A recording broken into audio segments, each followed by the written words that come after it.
ভোটের মুখে ফের জঙ্গলমহলে তৃণমূলে ধস।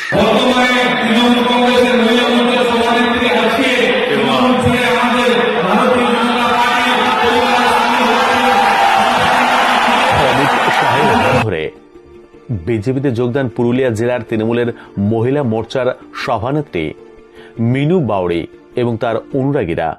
বিস্তারিত দেখুন। ভোটের আগে ফের দলবদল জঙ্গলমহল। পুরুলিয়ায় পাড়া বিধানসভা তৃণমূলের প্রার্থী হতে না পেরে শাসক দলের সঙ্গ ত্যাগ করলেন এবং কেন্দ্রীয় স্বরাষ্ট্রমন্ত্রী অমিত শাহের হাত ধরে বিজেপির পতাকা ধরলেন পুরুলিয়া জেলা মহিলা তৃণমূলের সভানেত্রী মিনু বাউরি। প্রসঙ্গত, বিধানসভা ভোটের প্রচারে বঙ্গের প্রধানমন্ত্রী নরেন্দ্র মোদী, কেন্দ্রীয় স্বরাষ্ট্রমন্ত্রী অমিত শাহ এদিন বাঁকুড়ার পাশাপাশি পুরুলিয়ার বাঘমুন্ডির কুশল ডিহি ক্রিকেট মাঠে অমিত শাহর সভামঞ্চেই মিনু বাউরির দলবদল করলেন। মিনু বাউরি ভোটের প্রার্থী তালিকা প্রকাশের আগে পর্যন্ত তৃণমূলের ছিলেন। এমনকি 2021 সালের বিধানসভা নির্বাচনের সময় তিনি তৃণমূলের কোঅর্ডিনেটর হিসাবে দায়িত্ব সামলেছেন। জেলার পাড়া বিধানসভা এলাকার তৃণমূল কংগ্রেসের অন্যতম দাবিদার ছিলেন মিনু বাউরি। দল মানিক বাউরিকে প্রার্থী করে। এরপরেই তিনি প্রকাশ্যে ক্ষোভ প্রকাশ করেন।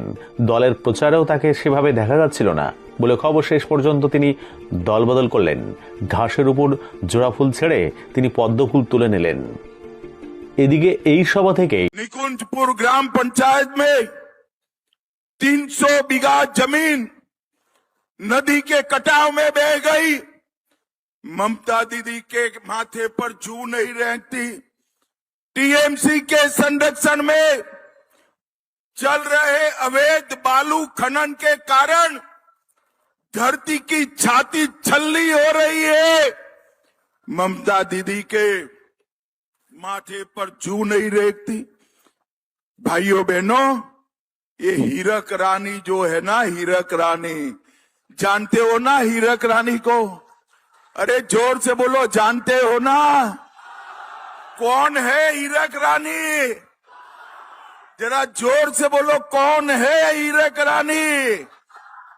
ये हीरक रानी को टाटा बाय बाय कहने का टाइम आ गया है। टाटा बाय बाय कहने। यहाँ का सुपर स्पेशलिटी अस्पताल ना डॉक्टर है ना नर्स है। मरीजों के पास से इनके गुंडे टोल टैक्स वसूल रहे हैं। सस्ता अनाज मोदी जी भेज रहे हैं। 5 किलो चावल मुफ्त भेज रहे हैं और ये उसमें भी 1 किलो चावल निकाल रहे हैं। ममता, शर्म करो, शर्म करो। गरीब बच्चे का चावल तेरे टोल टैक्स वाले उगा रहे हैं। मगर मैं कहकर जाता हूं, भाइयों बहनों, हम यहाँ पर थंब इम्प्रेशन की सिस्टम को एक्टिव कर आपका 1 ग्राम भी चावल ममता के गुंडों के हाथ में नहीं जाने देंगे।